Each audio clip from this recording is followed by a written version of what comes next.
es de que este profesor uruguayo logra captar exponer todas las incidencias del derecho de los tratados, que es algo realmente muy bonito. Ahora vamos a verlo un poco con una presentación para ir más en detalle. Les voy a exponer entonces aquí, les voy a exhibir una presentación sobre el derecho de los tratados. Ustedes ya se mira, ¿verdad? Ya se ve. Ya, licenciada. Vale. Muy bien, muchas gracias. Solo voy a esperar que terminen de ingresar los jóvenes. Permítanme, voy a dejar de compartir un momento eso, porque necesito tomar la foto.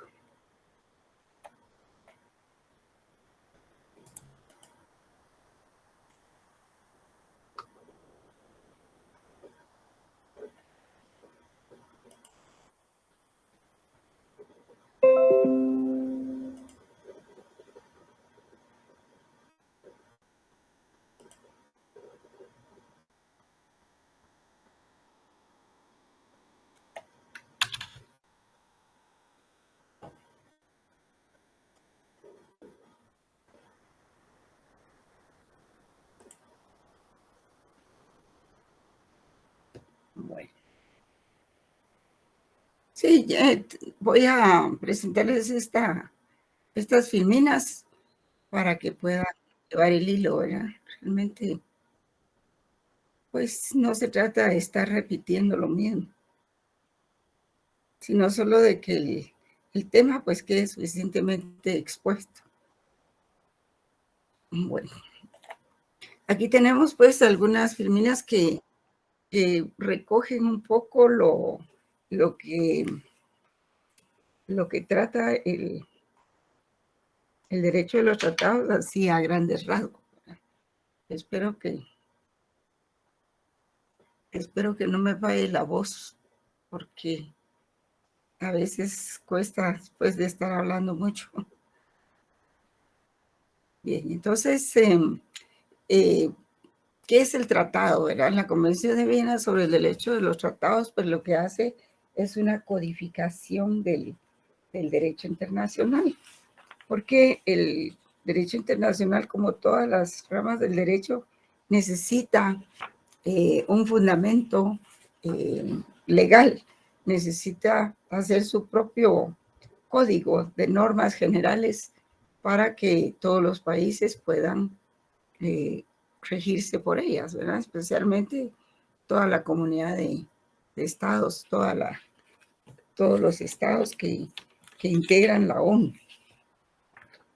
Y se necesita, así como en diversas ramas, ¿verdad? En el código, en el derecho civil, en el derecho notarial, en fin, aún en los impuestos, ¿verdad? Pues también se necesita de un código. Vamos a admitir a los jóvenes aquí.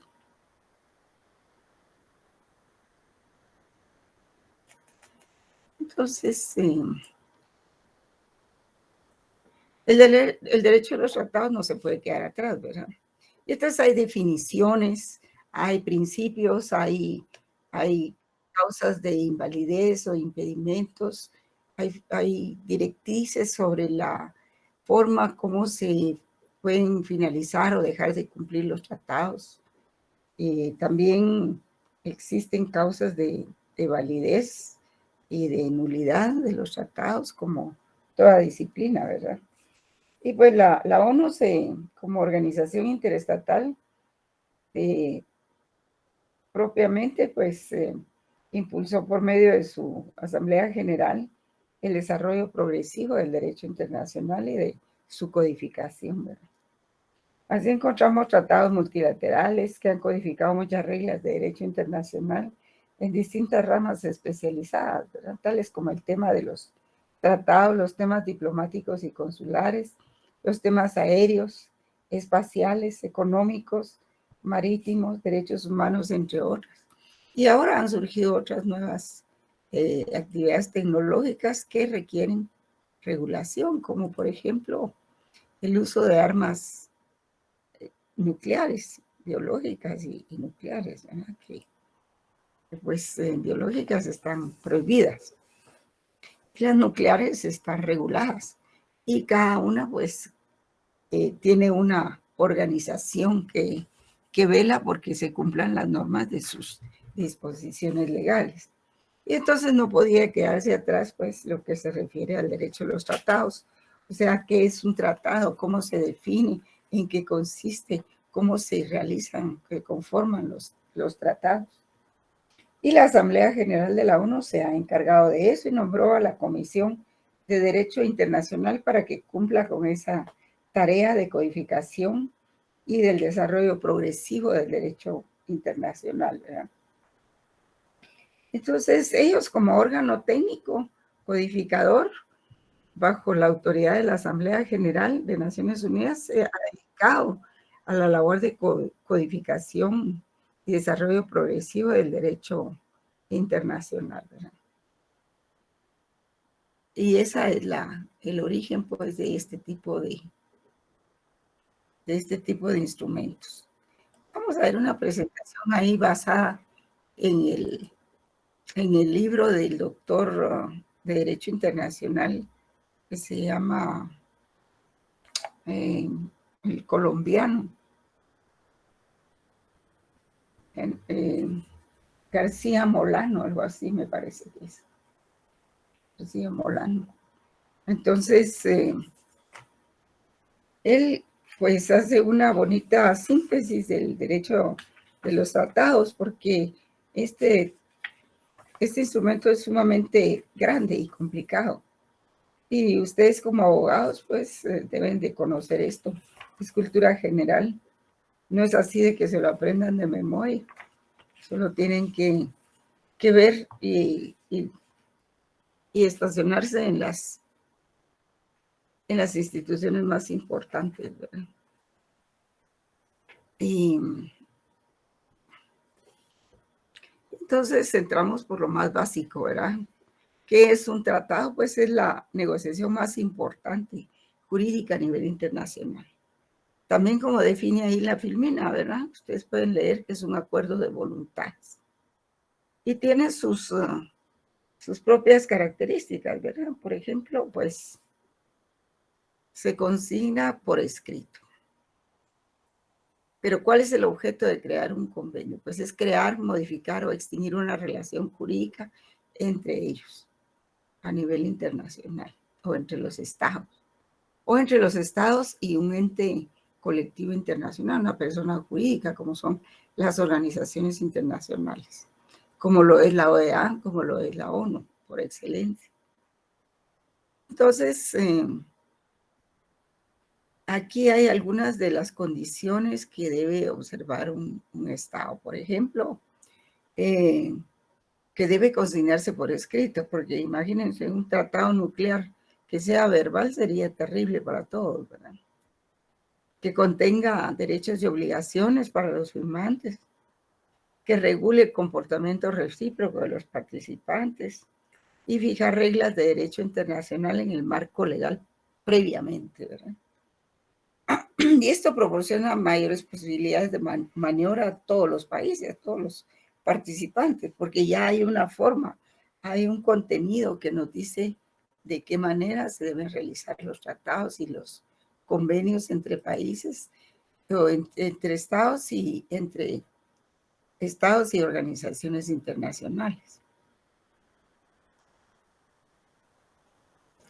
Ustedes pueden leer ahí las filminas, no las puedo leer todas porque tengo problemas en la garganta, entonces es que esta es mi tercera clase, entonces ya es un poquito agotador. Entonces ahí ven ustedes la definición del tratado, ¿verdad? Internacional. Esto no se refiere a acuerdos de derecho interno, sino que son convenios entre estados e individuos y sociedades privadas o acuerdos interestatales, ¿verdad? Pero la definición por excelencia es que es un acuerdo internacional, celebrado por escrito entre estados y regido por el derecho internacional. Puede constar en un instrumento o en dos o en tres, porque ustedes saben que el tratado pues cuesta mucho tocarlo y ampliarlo, modificarlo. Entonces lo que se acostumbra es utilizar protocolos, pero no el protocolo de que yo les hablaba al principio, que es un ceremonial diplomático, no. Lo que se busca es que por medio del instrumento denominado protocolo, el convenio o el tratado se pueda actualizar. Y ese tratado no tiene nada que ver con el derecho interno de los países, ¿verdad? Se refiere a los convenios entre estados e individuos o sociedades privadas. Que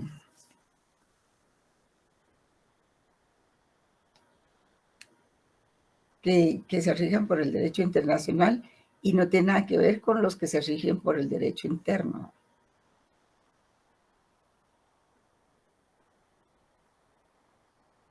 Bueno.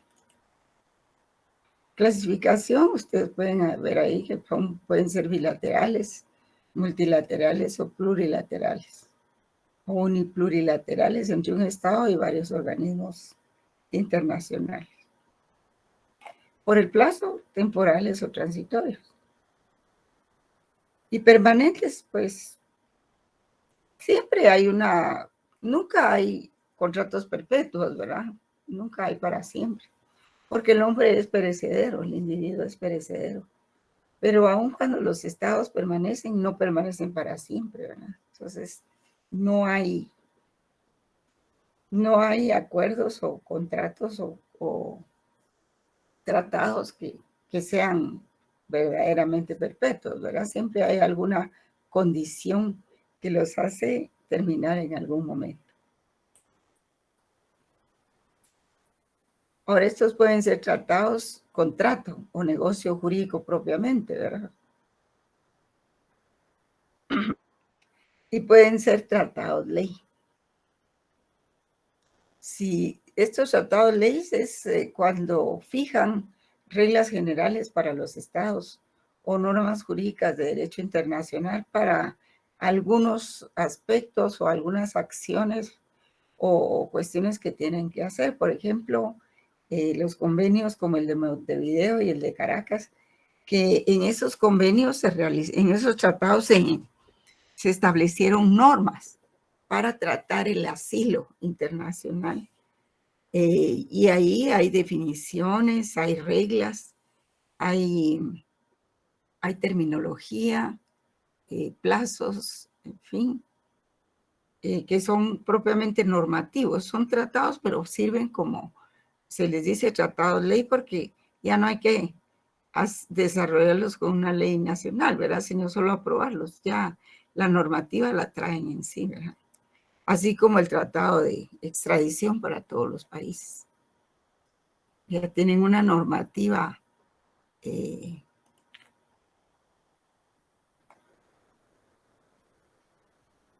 propiamente.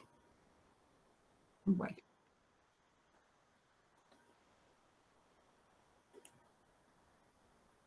Veamos la capacidad y la facultad para celebrar tratados. ¿Qué es lo que dice la Convención? Del artículo 6 al 18 contempla esta parte que es sumamente importante y establece cuándo se deben utilizar plenos poderes, porque los plenos poderes es el poder que se tiene para celebrar formalmente acuerdos de este tipo y por lo mismo, pues, de obligar y obligarse respecto de ellos.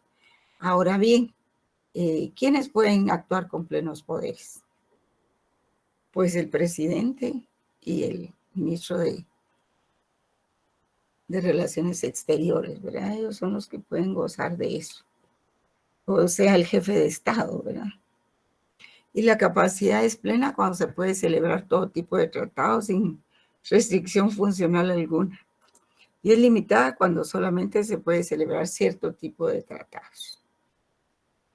A nivel internacional, todos los estados son soberanos y pueden celebrar tratados en la medida que dicha capacidad pues es un atributo que va que conlleva la soberanía que es delegada por el pueblo en sus funcionarios, ¿verdad? Las organizaciones internacionales, pues también gozan de ese tributo siempre que los tratados por ellas celebrados deriven de sus funciones y sean compatibles con la letra y el espíritu de sus diferentes constituciones. Por ejemplo, los tratados celebrados entre los países centroamericanos y la OEA, ¿verdad? Hablo de los países centroamericanos, puedo decir, solo Guatemala.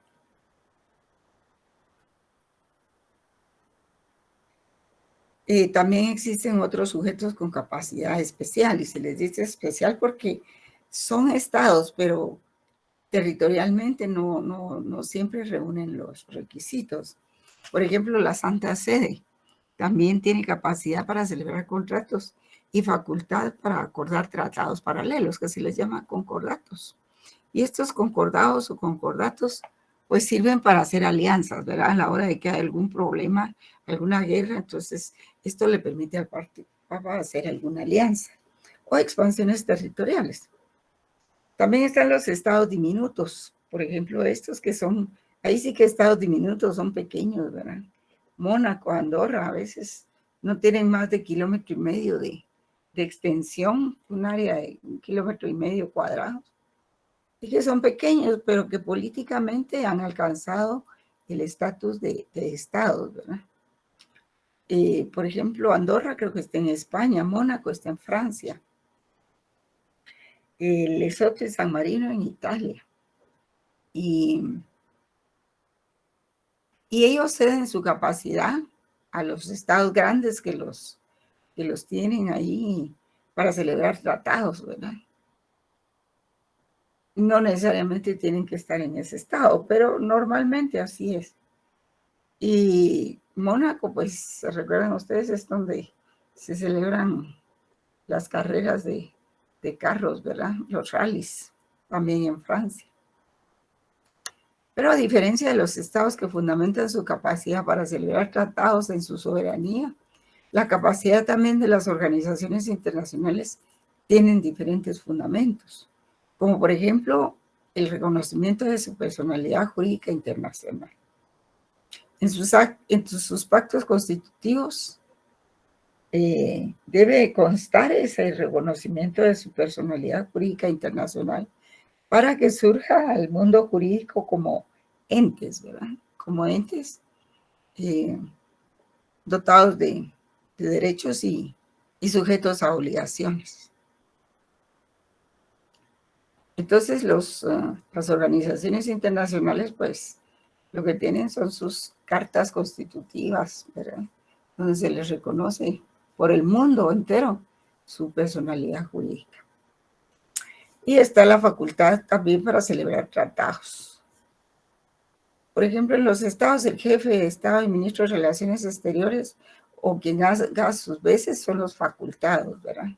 Pero también los pueden celebrar los agentes diplomáticos o jefes de misión en alguna conferencia internacional o ante un organismo internacional.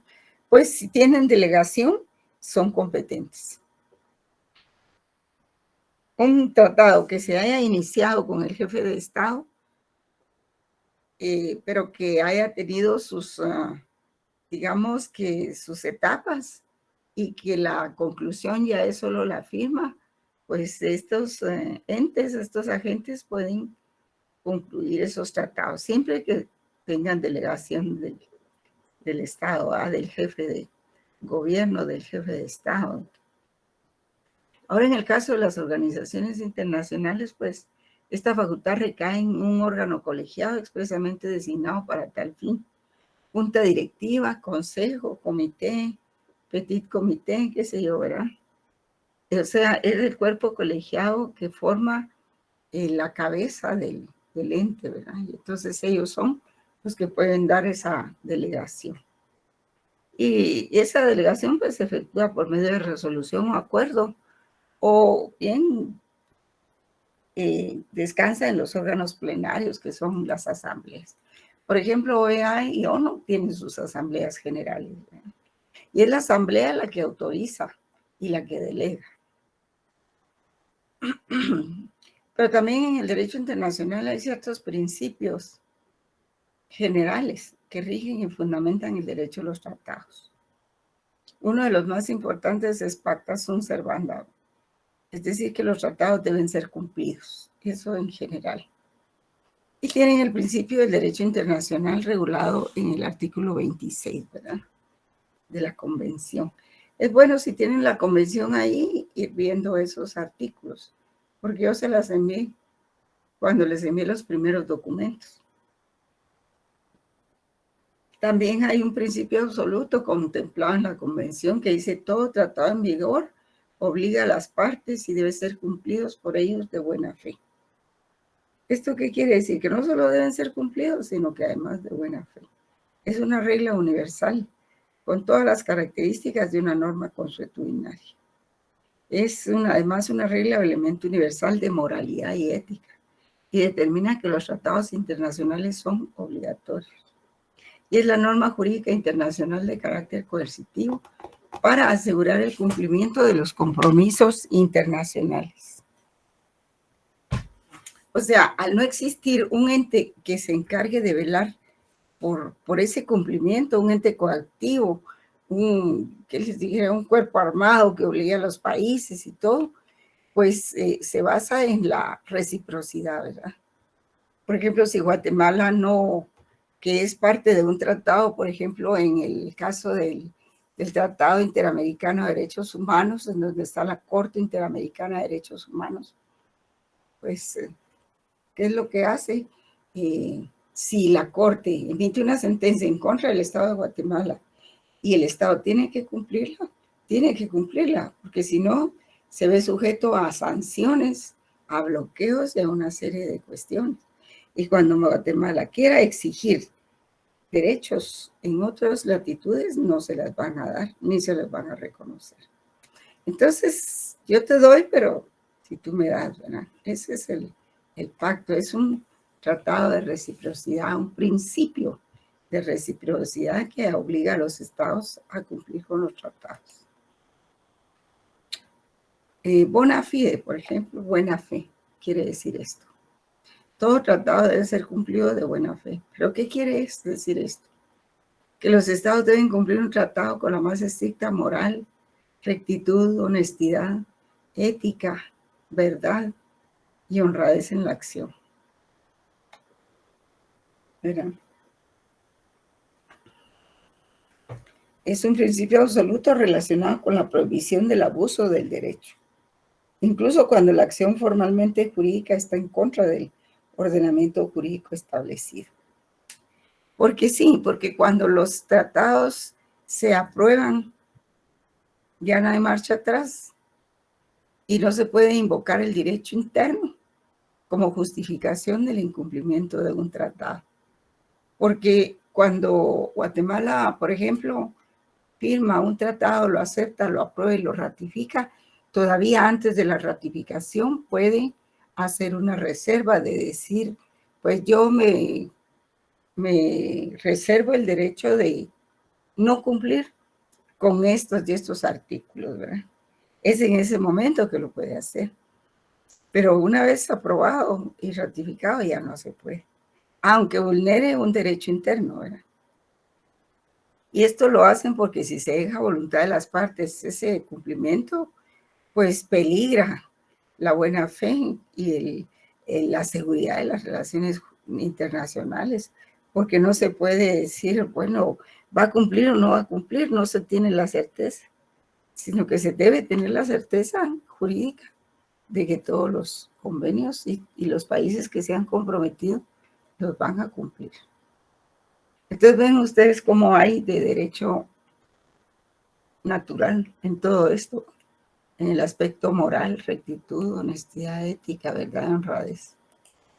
Es esa la base del derecho internacional, esa es la filosofía del derecho internacional. Este otro principio, pues, complementa los anteriores, que dice el pleno consentimiento deviene el consentimiento conlleva la obligación, porque solo a través del consentimiento los estados se comprometen en obligaciones jurídicas y comprometen a su contraparte en el contrato. Y este principio requiere cláusulas previas para asegurar que el consentimiento es auténtico, ¿verdad? Por ejemplo, se debe certificar que la acción dispositiva, o sea, la declaración de voluntad, no está viciada por el error o la ignorancia, la mala fe o el dolo.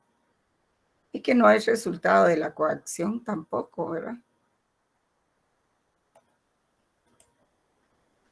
El otro principio es inter alios acta. Esto quiere decir que los tratados solo crean obligaciones entre las partes. Algunos crean derechos, ¿verdad? Pero fundamentalmente obligaciones.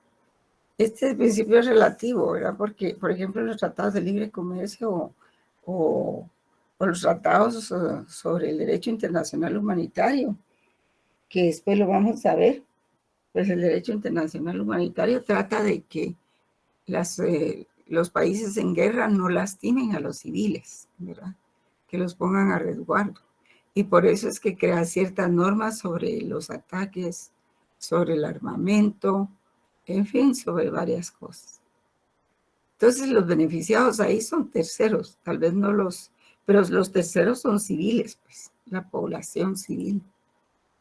Y algunos términos empleados de la convención están acá, ¿verdad?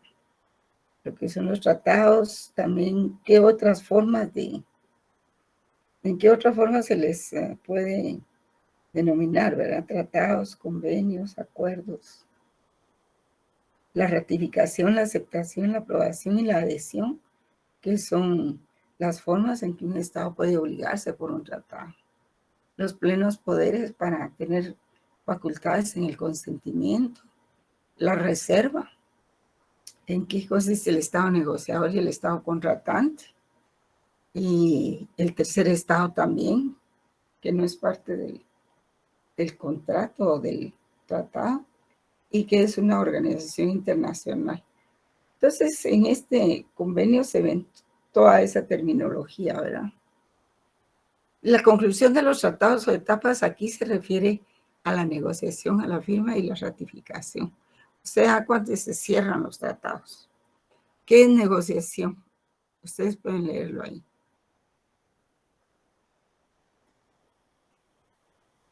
La negociación puede interrumpirse y retomarse después y continuar. O sea, son todas aquellas discusiones, confrontaciones tal vez, acuerdos que se van tomando digamos, cuando se declaran en sesión permanente los países, ¿verdad? Acerca de algún tratado en específico. Y las conversaciones se cierran con la firma y el acta final, ¿verdad? Se procede a escribir el texto del tratado y las cláusulas que reflejen clara y firmemente los acuerdos logrados. Pero el Estado negociador es el que ha estado ahí en la negociación propiamente, en la elaboración del tratado, diferente del Estado contratante. Pero el Estado negociador, los representantes negociadores, tienen que estar no solo en la elaboración de todo el tratado, sino también cuando se finaliza y tienen que revisar si el texto que recoge las ponencias realmente refleja lo acordado en esas discusiones. La firma del tratado, pues, puede que los estados acuerden que la firma tenga efectos de aceptación y del consentimiento, ¿verdad? Aquí lo pueden ver ustedes.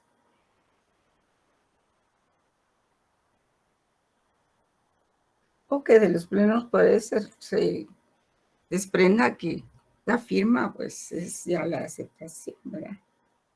Todavía, pues, está sujeto a ratificación. También se utiliza la rúbrica, que es una firma incompleta, ¿verdad? Y que el mismo tratado debe decir si esa rúbrica da lugar a que se pueda revisar de nuevo. O sea, todo lo que es conclusión de los tratados lo debe decir el mismo tratado. Y la firma de referéndum, que equivaldrá a la firma definitiva del tratado si su Estado así lo confirma. O sea, viene un presidente y lo firma. Y eso tiene que irse para para dictamen y conocimiento de los órganos internos del país, ¿verdad? O sea que está sujeto todavía a que sea confirmado, aprobado, ratificado. Esta es la ratificación, aceptación o aprobación, ¿verdad? Ahí lo pueden ver ustedes. ¿Quién ratifica los tratados? Generalmente es el Congreso. Algunos los puede ratificar el Ejecutivo, pero depende qué materia se trate. Normalmente el Ejecutivo los firma y es el Congreso el que los aprueba y ratifica. Sobre todo si se trata de cambios de límites territoriales o fronteras, o cuando hay erogaciones, ¿verdad? O cuando se trata de intervenir por la fuerza o cosas así, pues es el Congreso el que tiene que ratificar los tratados. La adhesión, pues, es el acto jurídico por el cual terceros estados aceptan un tratado ya negociado y que ha entrado en vigor en forma total o parcialmente según lo establezca el mismo. Sí, sucede que muchos tratados se hacen, ¿verdad? Se realizan y todo, y entran en vigor. Y a los años, a los 10 años o un año, otros estados manifiestan su voluntad de adherirse al mismo, ¿verdad? Por ejemplo, Guatemala se adhirió al tratado de la Corte Interamericana de Derechos Humanos como muy después de que se había ratificado, de que se había emitido esa convención y ya estaba en vigencia. Y la reserva, pues, es acto jurídico por el cual un Estado, al firmar, ratificar, aceptar o aprobar un tratado, o al adherirse a él, expresa su propósito de no quedar obligado por alguna o algunas de sus cláusulas, o desea que se modifique su efecto o se le dé una determinada interpretación. Eso lo contempla el artículo 19 de la Convención. Por ejemplo, cuando firmó este tratado, pues este tratado del derecho a los tratados, pues hizo reserva del caso de Belice, que no cumpliría con los artículos tales y tales porque consideraba que podría, no sé si fue en este o en el de la Corte Internacional de Justicia. Guatemala se reservó el derecho de no cumplir ciertos artículos que podían interferir con el reclamo que tenemos contra Belice, ¿verdad? Y a eso se le llama la reserva, y eso es muy importante. Causas de invalidez, pues existe el error, el dolo, la corrupción o la coacción, ¿verdad? Igual que en los contratos celebrados entre particulares. Dice que son vicios de consentimiento. Y esos están contemplados en el artículo 48 de la Convención. El error, pues, es el falso conocimiento que se tiene en relación a algo, o sea, falso conocimiento sobre el contenido del tratado. Por ejemplo, que los documentos no hayan sido suficientemente claros para quien los va a firmar. O, por ejemplo, un ejemplo es como que si fuera de límites, que se haya utilizado un mapa desactualizado, ¿verdad? Pero es la falta de conocimiento exacto. Y así el error debe palparse en el contenido o la materia del tratado y no puede invocarse como error solo la redacción del texto. El dolo, pues, es una mentira, es toda mentira, engaño que efectúe un Estado para derivar la responsabilidad jurídica hacia otro, ¿verdad? De eso se trata. Ahí hay definiciones también. Aquí les voy a poner esta definición del error, ¿verdad? Pero el error es conocimiento, falso conocimiento, conocimiento inexacto, se da por eso.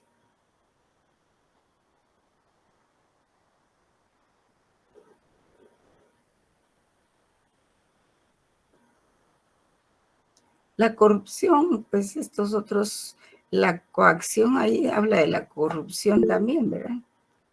Puede ser que un un delegado haya sido corrompido para que diera su consentimiento, ¿verdad?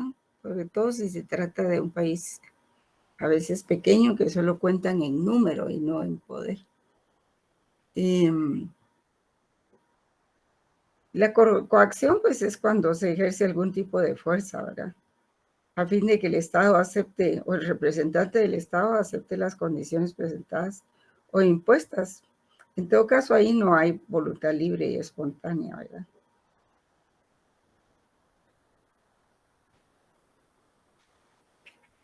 Y la coacción, que también aquí se define.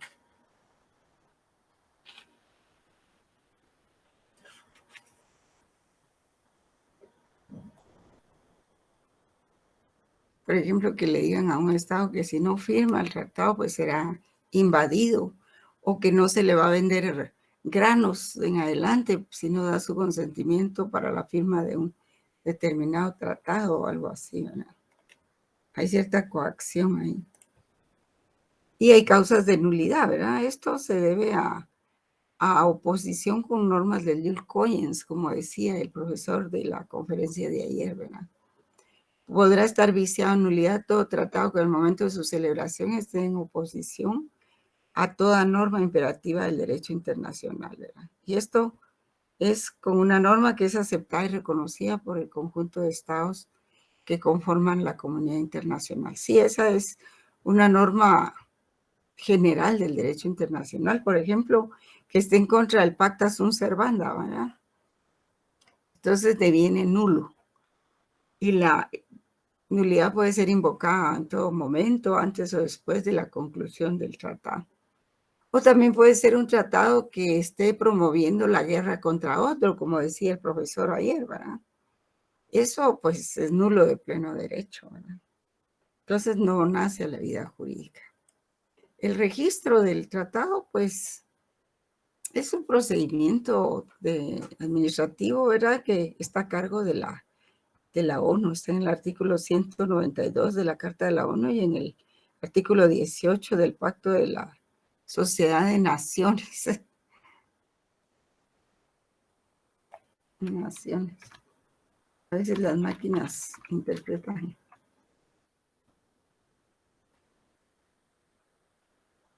Y es Naciones Unidas la que lleva registro, la secretaría más bien de todos los convenios y tratados. También los artículos 31, 32 y 33 se refieren a la interpretación de los tratados.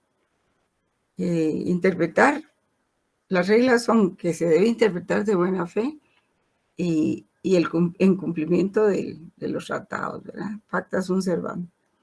Y se debe también interpretar conforme al sentido corriente o común y al contexto. Tener en cuenta su objeto y fin de manera integral para interpretar los tratados. O sea que no solo hay una interpretación literal, es la que menos hay, ¿verdad? En cuanto a la extinción y suspensión de los tratados, pues hay que tener claro que extinción significa terminación definitiva de la obligación derivada de un tratado. Y la suspensión es la interrupción temporal de las obligaciones. Vamos a ponerle aquí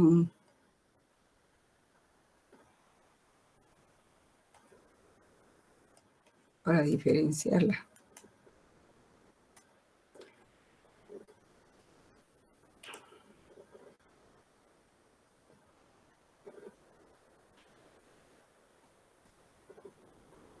Y las causas de terminación, pues, son otras.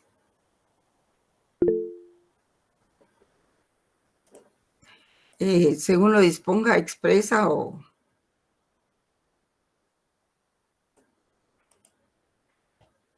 tácitamente el tratado. ¿Alguien quiere hablar, jóvenes? Yo no los puedo ver porque estoy viendo los filmes. Buenas noches, licenciada. Buenas noches, mañana. Con una pregunta, en el caso del que fue el tercer país seguro, ¿podría entrar en eso de la coacción o eso no tiene nada que ver? ¿En el caso de quién? ¿De qué?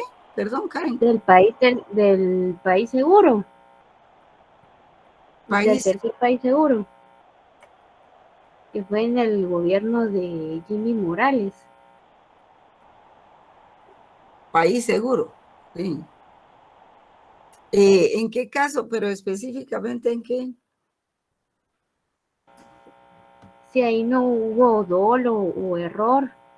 O sea, porque al final, pues el gobierno de Estados Unidos nos estaba como que forzando a firmar eso, ¿verdad? Sabiendo de que Guatemala pues no tenía la capacidad para recibir a refugiados ni darles Ah, ya, trabajo sí. y eso, ¿verdad? Podría ser, ¿verdad? Un poco eso. Sí, podría interpretarse así un poco. Sí, tienes razón. Yo no me acordaba de ese caso, pero sí tienes razón. Sí, podría ser un poco eso, que era fuerza, porque al final fue con el presidente Trump, ¿verdad? Creo que fue ahí. Cuando él llamó a los delegados a firmar en su oficina los convenios esos, ¿verdad? Sí, es cierto, del país seguro. Sí, podría ser algo así. Uh-huh. Sí. Ok. Estaba grabando, compañera. No, Es que se oye un ruido ahí cuando usted... no, es que es mi computadora que ya está algo viejita. Entonces se oye un ruido. Pues, muy bien. Sí. Pues entonces, causas de terminación de los tratados se pueden determinar según lo disponga, expresa tácitamente el tratado, o por un nuevo convenio entre las partes, o por cambios producidos por la actuación del derecho, o por ejecución, ¿verdad? Cuando se cumple ya el objeto del tratado, pues termina también. Por desaparición del sujeto, o sea, que haya un cambio de gobierno, ¿verdad? Y que ya el siguiente gobierno ya no quiera seguir con ese tratado, ¿verdad? Aunque eso es discutible, ¿verdad? Y cuando existe o se extingue la personalidad jurídica del ente de la organización que aparece ahí como parte en el tratado. Hay otras causas de terminación, ¿verdad? Por acuerdo entre las partes. Cuando se habla se dice por abrogación, ¿verdad? Se extingue, se dice por abrogación. Esto significa que se va a realizar otro tratado donde se va a renovar las obligaciones y los derechos, ¿verdad? O por haber llegado a su término por denuncia cuando un Estado parte decide retirarse, o por la imposibilidad de cumplimiento, ¿verdad? Sobrevenida con posterioridad a la conclusión del tratado. Definitiva e irreversible, por ejemplo, que se diera un tratado de suministro de energía eléctrica de Guatemala hacia los países centroamericanos, pero que eventualmente en Guatemala ocurra un terremoto o alguna cosa así, que dé por tierra con todas las instalaciones y que sea un desastre que impida seguir con el objeto del tratado también, ¿verdad? Otras causas pueden ser un cambio de circunstancias. Y esto es lo que yo les decía, que se llama rebus sic stantibus. Cuando una o ambas partes dejan de estar obligadas, sí se produce un cambio fundamental en las condiciones en que se celebró el tratado.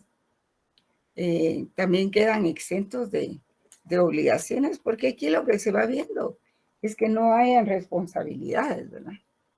Entonces quedan exentos de sus obligaciones, a excepción de los tratados que establecen una frontera, pues porque esos se mantiene la frontera ahí, ¿verdad? Y también para aplicar el principio rebus sic stantibus, el artículo 62 establece límites muy estrictos, ¿verdad? O por violación del tratado también, de acuerdo con el artículo 42, si se cometió infracción, no puede cualquiera de las partes alegar violación como causa para dar por terminado el tratado, ¿verdad? Cuando las partes cometieron alguna violación al tratado, que eso sí suele suceder muchas veces, porque pues ahí sí que errores de humanos, dicen, ¿verdad? Y consecuencias de la terminación, pues se trata de ver si el tratado concluido es sustituido por otro, el régimen anterior queda sustituido por el nuevo. Pero si no, se debe establecer la intención de las partes. Si es dejarlo anulado y volver a la situación anterior al pacto, o si es que solo termine para lo sucesivo, ¿verdad? Lo que queda por concluir. Esa solución depende de los términos que se utilicen en la redacción de las solicitudes, ¿verdad? Por ejemplo, si es derogado, si será sustituido o se reemplazará. Y eso evidencia la intención de desplazar totalmente el tratado anterior y sustituirlo por el nuevo. Estas son generalidades, jóvenes, ¿verdad? Son generalidades. Pero ese ejemplo que puso la compañera ahí es muy interesante, porque sí, ahí los estados pequeños, pues como que no tenían mucha salida para decir que no, ¿verdad? Que no se podía establecer como país seguro Guatemala, porque sí, Guatemala no tenía las condiciones, no las tiene. No las tiene como México, por ejemplo, que es un país muchísimo más grande y complejo ahora. Al final, pues esos ya no se hicieron efectivos, esos convenios. Y bueno, pues como son generalidades, hay que ver también cómo se manejan las formas de terminación de los convenios, de los tratados. Y la convención sirve mucho para eso, precisamente. ¿Qué harían los países si no hubiera una convención que regulara todos esos aspectos de los tratados? Porque hay muchos puntos de vista. Un punto de vista objetivo, un subjetivo, ¿verdad? Y un temporal que hay que tomar en cuenta todos esos aspectos. Y a los técnicos dirán, ¿verdad? Los especialistas. Pero el artículo 70 establece que, salvo que el tratado disponga otra cosa, la terminación da lugar, en primer lugar, a eximir a las partes de la obligación a seguir cumpliendo el tratado, o a que no les afectará ningún derecho, obligación o situación jurídica de las partes por la ejecución o finalización del tratado antes de la terminación pactada, ¿verdad? O si un Estado denuncia un tratado multilateral o se retira de él, pues se aplicará el párrafo 1 a las relaciones de las partes, en cuyo caso el tratado sigue vigente, salvo en el caso del tratado que denunció, porque hacer la denuncia de un tratado multilateral significa retirarse de ese tratado, ¿verdad? Y bueno, así las cosas. Por ejemplo, Guatemala pues se retiró, pues no, Guatemala no. Hay muchos países que se retiran de los tratados, ¿verdad? Por ejemplo, de los tratados de libre comercio se da mucho de eso. Y en el caso de Guatemala, que lo hizo algunas reservas por el caso de Belice. Bueno, jóvenes, les aviso que el lunes no hay actividades. Sé que con ustedes yo no tengo actividad, no tengo clase, pero les aviso por si alguno no lo sabe. En la facultad las autoridades dieron permiso por el Día del Abogado, ¿verdad? Para que sepan que no hay clases, salvo que sus profesores dispongan otra cosa. Bueno. Gracias, licenciada. Feliz día del abogado. Sí, por el Día del Abogado. Feliz día, licenciada. Hasta pronto.